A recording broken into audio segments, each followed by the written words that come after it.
देखिए star news आपके साथ मैं अंजलि आप सभी का स्वागत करते हैं हमारे इस बुलेटिन। उत्तराखंड के हमारी देवभूमि में अल्मोड़ा में जनता कैबिनेट पार्टी की राष्ट्रीय अध्यक्ष भावना पांडे ने अल्मोड़ा पत्रकारों से वार्ता की। आपको बता दें वार्ता में कहा कि जनता कैबिनेट पार्टी की रजिस्ट्रेशन होने की सूचना सभी पत्रकारों को दी गई है। वार्ता के दौरान भावना पांडे ने कहा कि वह एक महिला है और उत्तराखंड में महिलाओं के प्रति पूर्व राज कर रही भाजपा और कांग्रेस ने कभी भी सद्भावना नहीं रखी है।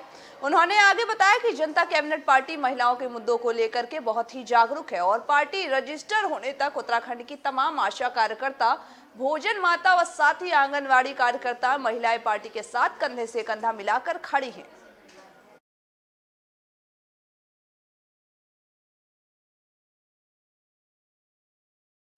उत्तराखंड सरकार के द्वारा युवाओं को अधिक से अधिक रोजगार देने की नीति के तहत ही सरकारी मेडिकल कॉलेजों में सोशल वर्कर के पदों पर भर्ती हेतु विज्ञप्ति जारी की गई है, परंतु डिग्रीधारी छात्रों ने इसमें तय किए गए मानकों पर नाराजगी जताई है। गौरतलब है कि ये पद मूलतः व्यावसायिक तकनीकी संवर्ग का है, जिसमें कि शैक्षिक योग्यता 2 वर्षीय व्यावसायिक कोर्स है और इसके लिए जो विज्ञप्ति जारी की गई है उसमें शैक्षिक अर्हता के रूप में समाज कार्य में स्नातकोत्तर डिग्री के साथ ही स्वास्थ्य कल्याण एवं स्वास्थ्य सेवा के क्षेत्र में 1 वर्ष का अनिवार्य अनुभव भी रखा गया है।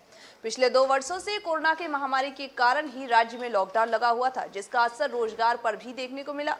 तो वहीं इसी बीच पिछले 2 से 3 वर्षों में जिन अभ्यर्थियों को समाज कार्य विषय में डिग्री मिली है वे सभी कोरोना के कारण ही कोई जॉब नहीं ले पाए हैं, जिस कारण उन्हें कोई भी अनुभव नहीं है।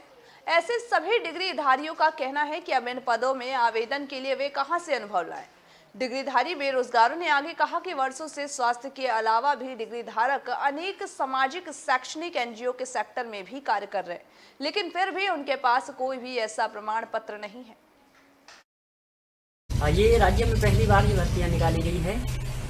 अब जैसा कि आप देख रहे हैं कि जो विज्ञप्ति निकली हुई है उस विज्ञप्ति में काफी ऐसी चीजें रखी गई है कि जो प्रोफेशनल सोशल वर्कर हैं उनके लिए फिट नहीं बैठ पा रहा है, क्योंकि उसमें जो विज्ञप्ति में जो अर्हताएं रखी गई हैं उसमें एक स्नातकोत्तर के साथ MSW स्नातकोत्तर के साथ 1 साल का एक्सपीरियंस भी रखा गया है स्वास्थ्य के क्षेत्र में।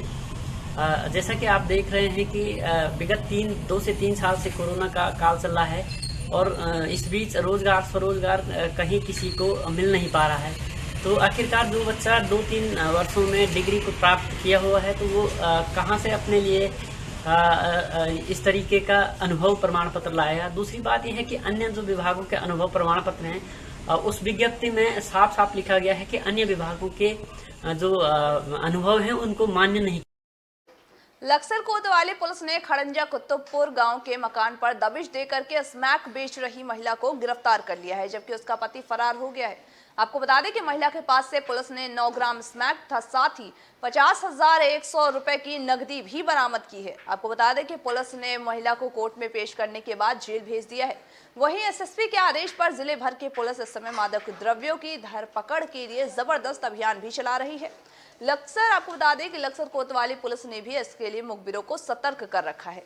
आपको बता दें कि बीते दिनों मुखबिर ने खड़ंजा कुतुबपुर में पति और पत्नी द्वारा स्मैक का व्यापार करने की जानकारी दी थी और इस पर कोतवाल ने एसआई एकता ममगाई व साथ ही नरेंद्र सिंह तोमर के साथ सिपाही अरविंद कुमार व मनोज कुमार की टीम बनाकर कार्रवाई करने के निर्देश दिए। तो वहीं बहादुर सिंह चौहान ने बताया कि महिला व उसके पति के खिलाफ मादक द्रव्य अधिनियम का मुकदमा दर्ज कर लिया गया और उसके बाद उसे जेल भेज दिया गया है। सुबह पुलिस को सूचना मिली थी कि खड़ंजा कुतुबपुर में एक महिला जो है इसमें काफ़ी समय से कारोबार कर रही है। मुखबिर की सूचना पे जो है उससे महिला को पकड़ा गया है और उससे जो है 9.12 ग्राम जो है स्मैक बरामद हुई है और साथ में उसे स्मैक से जो प्राप्त धनराशि थी 50,100 रुपये। जनपद पौड़ी के विकासखंड पाबो के ग्राम घारकोट निवासी शहीद विपिन सिंह गुसाई का पार्थिव शरीर आज सुबह ही उनके गांव पर धाराकोट पहुंचा है। आपको बता दें जहां शहीद के पार्थिव शरीर के अंतिम दर्शन के लिए सैकड़ों की संख्या में लोग मौजूद हुए। शहीद की अंतिम यात्रा में शामिल होने के लिए प्रदेश के मुख्यमंत्री पुष्कर सिंह धामी भी उनके गांव पहुंचे थे। इस दौरान सारे विधायक धन सिंह रावत समेत लोग भी मौजूद रहे। आपको बता दें कि मुख्यमंत्री पुष्कर सिंह धामी व स्थानीय विधायक धन सिंह रावत मंत्री गणेश जोशी ने शहीद सिपाही विपिन सिंह गुसाई के पार्थिव शरीर पर पुष्प चक्र अर्पित की है और उन्हें श्रद्धांजलि भी अर्पित की है, जिसके उपरांत मुख्यमंत्री ने शहीद के परिजनों को सांत्वना दी है। मुख्यमंत्री पुष्कर सिंह धामी ने कहा कि उत्तराखंड देवभूमि के साथ साथ वीरों की भूमि भी है और समय समय पर यहाँ पर ऐसे वीर सपूत पैदा होते रहते हैं जो अपने देश की रक्षा के लिए अपने प्राणों की बलिदान देने से भी पीछे नहीं हटते हैं।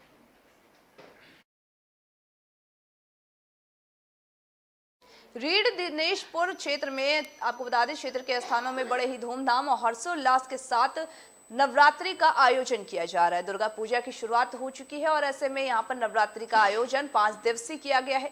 दिनेशपुर क्षेत्र के कालीनगर, जगदीशपुर, हरिदासपुर, धर्मनगर समेत तमाम जगहों पर भी दुर्गा पूजा का महोत्सव मनाया जा रहा है। आपको बता दें कि ऐसे धार्मिक सामाजिक कार्यक्रम के अलावा 5 दिनों तक विभिन्न कार्यक्रमों की आयोजित भी की जाएगी। इस दौरान दिनेशपुर दुर्गा पूजा कमेटी के अध्यक्ष मृत्युंजय सरकार ने कहा कि इस बार कोविड-19 को ध्यान में रखते हुए पूरे कार्यक्रम को कराया जा रहा है। तो वहीं नगर पंचायत अध्यक्ष सीमा सरकार ने कहा कि मैं दुर्गा मां से कोविड-19 के महामारी में पूरे विश्व से मिटाने की दुआ मांगता हूं। इस दौरान दुर्गा पूजा कमेटी के पूर्व अध्यक्ष सरोज मंडल ने कहा कि सांस्कृतिक कार्यक्रम के अलावा ही यहाँ मेले का भी आयोजन किया गया है। 5 दिवसीय तरह तरह के यहाँ पे कार्यक्रम का आयोजन भी किया गया है।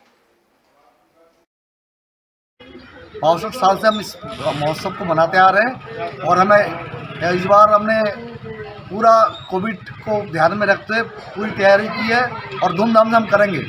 और क्योंकि जब सारे राजनीतिक कार्यक्रम हो रहे हैं तो हमारे धार्मिक कार्यक्रम पर प्रतिबंध नहीं होना चाहिए।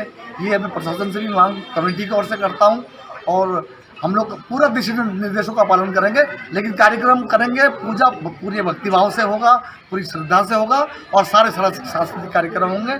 सारे पूरे देश से टीमों को बुलाया गया है। उत्तराखंड के विभिन्न स्थानों से सांस्कृतिक दलों को यहाँ पे बुलाया गया है। इसके अलावा बंगाल की टीमें हैं। बांग्ला संस्कृति पर आधारित कार्यक्रम यहाँ पे होंगे और समस्त सांस्कृतिक कार्यक्रम उत्तराखंड लोक संस्कृति पर आधारित कार्यक्रम यहाँ पे संपन्न होगा। आज हमारे बंगाली समाज में जो दुर्गा पूजा किया जाता है उसका प्रथम दिन है। उसी में हम बहुत अच्छे से करना चाहते हैं कि माँ हमारे इस दुनिया में जो भी बीमारी आई है इसको दूर ले जाए और हम सबको सुंदर जीवन बनाएं। और हम इसी पूरे दिनेशपुर को जनता को ये संदेश दूंगी कि आज यहाँ पे जो दुर्गा पूजा शुरू किए जा रहा है सभी लोग आए और माँ के चरणों में सबका नमन। एसडीएम ने लक्सर में बनाए गए 2 सरकारी धान के केंद्रों का आकस्मिक निरीक्षण किया है। आपको बता दें कि बहादुरपुर खादर में धान की गाड़ी लेकर आए हुए किसान भी वहां पे मौजूद मिले। बताया कि केंद्र संचालक खरीद नहीं कर रहे हैं और इस पर एसडीएम ने केंद्र संचालक को तगड़ी लताड़ भी लगाई है। आपको बता दें कि लताड़ लगाते हुए खरीद करने के आदेश दिए हैं। लक्सर में धान की सरकारी खरीद के लिए 1 अक्टूबर को ही 5 केंद्र बना दिए गए थे। एसडीएम वैभव गुप्ता को सूचना मिली थी कि 10 दिन में केंद्रों पर धान की कोई खरीद नहीं की गई है और इस पर सोमवार की सुबह एसडीएम ने पहले टिक्कमपुर में एसएमआई गोदाम पहुंचे और फिर वहां पर केंद्र का निरीक्षण किया। वहां धान की एक भी गाड़ी मौजूद नहीं मिली और केंद्र प्रभारी वरिष्ठ विपणन निरीक्षक गुलाब सिंह रावत ने बताया कि अभी धान बेचने के इच्छुक किसान ई खरीद पोर्टल पर पंजीकरण करा रहे हैं। धान लेकर आने पर सभी की खरीद की जाएगी और इसके बाद एसडीएम बहादुरपुर खादर में एथल बुजुर्ग की सहकारी समिति पर बनाए गए क्रय केंद्रों पर भी पहुंचे हैं। आपको बता दें कि केंद्र के बाहर भी एसडीएम को 3 किसान खड़े मिले जो ट्रैक्टर ट्रॉलियों में धान लेकर बेचने आए थे। पूछने पर किसानों ने एसडीएम को बताया कि केंद्र प्रभारी अभी धान खरीदने से इंकार कर रहे हैं और इस पर एसडीएम ने केंद्र प्रभारी से इसका जवाब तलब भी किया है। धान क्रय केंद्र जो है खुला तो पाया गया, लेकिन वहाँ पर अभी क्रय नहीं हो रहा था। इस संबंध में वहाँ प्रभारी से मालूम किया गया तो उनके द्वारा ये कहा गया कि लेबर की व्यवस्था नहीं हो पा रही है। लेकिन खेदजनक है क्योंकि उनको पूर्व में ही निर्देश दे दिए गए थे कि अपनी व्यवस्थाएं पूर्ण रखें। इसमें जांच की जा रही है और यदि इसमें कोई दोषी पाया जाता है, किसी की लापरवाही पाई जाती है तो उसके खिलाफ नियमानुसार आवश्यक। आज के हमारे उत्तराखंड के बुलेटिन में बस इतना ही। मुझे दीजिए इजाजत और तमाम माँ की खबरों के अपडेट्स के लिए बने रहिए हमारे साथ और देखते रहिए AB स्टार न्यूज़।